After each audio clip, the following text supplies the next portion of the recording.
Welcome to Spring LIB. Hello everyone. So here to prove that the graph C5 is isomorphic to complement C5, here we have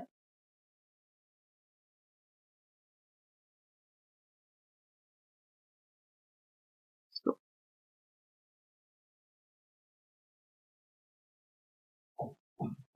here this is our C5 and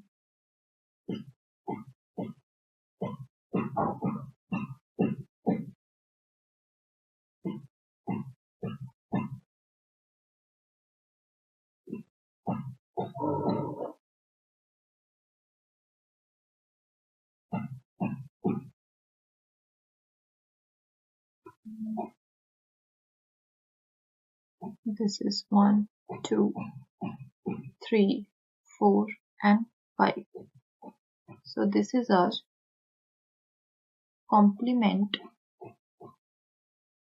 of C5. So now